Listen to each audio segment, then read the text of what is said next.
Welcome back to Strictly Money. Something a little different now. 200 households are apparently firing up their cookers and central heaters with gas from a source, well, very, very close to home. In fact, the source could even be their own bathrooms. That's a fairly grim thought. British Gas has joined with Thames Water and Scotia Gas networks to run a project which feeds biomethane gas from sewage directly into the gas grid. Martin Orrill, the project spokesman from British Gas's parent company Centrica, joins us now from the Didcot sewage works in Oxfordshire. Martin, thank you very much. So tell us a little bit, for those who are not terribly familiar with the sewage business, about how this works. Oh, well, thanks, Anna. This is a really historic day for the gas industry because this is the first time in the UK that renewable gas has been cleaned up and injected into the grid for use by end-use customers. So the teams you mentioned earlier, British Gas, Thames Water and Scotia Gas networks, have teamed up to deliver the UK's first renewable gas project. And behind me, you'll probably see, we're standing in the sewage works at the moment.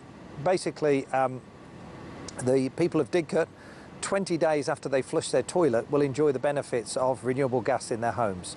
How that renewable gas is made: the sewage comes into this sewage works, it's warmed up in some digester tanks. The raw biogas is then taken into a sort of clean-up machine, so we clean the CO2 out of it, make it into grid specification gas, and then inject it into the grid. And that grid injection is the key to this project. OK, Martin, I mean, just to check, for those who are concerned, when it comes out of your cooker, it doesn't smell any different to regular gas, does it? It smells beautiful, just like normal North Sea gas. In fact, we're actually, we make the specification identical. So very much like you put the same petrol in your car, this is exactly the same specification gas. It just happens to be made from a renewable feedstock. Well, and put a bit of content. Fabulous. Tell me how big a deal this could be. I mean, how many households could this serve in the future, do you think? Well, this is we've actually selected this to be a small project, 200 houses worth of gas. This is to prove the concept, to prove the technical capability. The government next year have announced they're going to bring in a renewable heat incentive, and this will make a lot of these projects commercially viable. We believe that with this renewable heat incentive, 15% of the UK's domestic gas consumption could come from renewable sources, which is a really great target. As I said before, the key to this project is the injection into the grid. And we should be very proud in the UK. We think we've got the best gas grid in the world. They've got more connections, safer, and the amount of people connected to it can use this renewable gas. So the customers don't have to do anything, change their boilers, their cookers or their gas fires. They just enjoy the benefits of renewable gas. Colin, come in here.